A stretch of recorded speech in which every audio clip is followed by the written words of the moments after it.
ரொம்ப சுவையான மட்டன் தொக்கு எப்படி பண்ணுறதுன்னு பார்க்கலாம். நல்ல சூடான சாதத்தோட போட்டு பெசஞ்சு சாப்பிடும்போது அவ்வளோ டேஸ்ட்டாக இருக்கும். ஒரு குக்கரில் 1/2 கேஜி மட்டன், 1/4 டேபிள் ஸ்பூன் மஞ்சத்தூள், 1/2 கப்பு தண்ணி ஆட் பண்ணி 7 விசில் விட்டு வச்சு எடுத்து வச்சுக்கோங்க. ஃப்ரெஷ்ஷாக மட்டன் மசாலா செய்யறதுக்கு மிளகு, சீரகம், சோம்பு, தனியா, கிராம்பு, ஏலக்காய், பட்டை, நட்சத்திரப்பூ, 5 காஞ்ச மிளகாய் கட் பண்ணி நல்லா வறுத்துட்டு ஆற வச்சு அரைச்சி எடுத்து வச்சுக்கோங்க.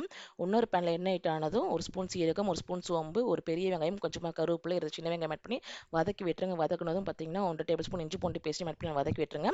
அடுத்து வந்து பார்த்தீங்கன்னா 1/4 டேபிள் ஸ்பூன் மஞ்சத்தூள், 3/4 table spoon chilli powder, 2 table spoon coriander பொடி ஆட் பண்ணி நல்லா வதக்கி விட்டுருங்க. இது கூட ஒரு தக்காளி அரைச்சி வச்சிருக்கேன். அதையும் ஆட் பண்ணி நல்லா வதக்கி விட்டுருங்க. வதங்கினதும் பார்த்தீங்கன்னா 1 கப்பு உருளைக்கிழங்கு, 1 கப்பு முருங்கை ஆட் பண்ணி நம்ம இந்த காய்கறி சேர்த்து பண்ணும்போது மட்டன் தொக்கு ரொம்ப டேஸ்ட்டாக இருக்கும். தேவையான அளவு உப்பு சேர்த்து வதக்கி விட்டுருங்க. இப்போ பண்ணுறீங்க வேக வச்ச மட்டன் ஆட் பண்ணிக்கலாம். அதையும் ஆட் பண்ணிட்டு 1 கப்பு தண்ணி ஆட் பண்ணிட்டு நம்ம ஃப்ரெஷ்ஷாக அரைச்ச மட்டன் மசாலா இருக்குது அது வந்து பார்த்தீங்கன்னா 2 டேபிள் ஸ்பூன் ஆட் பண்ணி மேலே கொஞ்சம் கொத்தமல்லி தழை, தேவையான அளவு உப்பு சேர்த்து நல்லா கொதிக்க வச்சு எடுத்தீங்கன்னா சூப்பரான மட்டன் தொக்கு ரெடி ஆகிடும். இது கண்டிப்பாக ட்ரை பண்ணி பாருங்கள். இந்த வீடியோ பிடிச்சி லைக் பண்ணி ஷேர் பண்ணுங்கள். பாய்.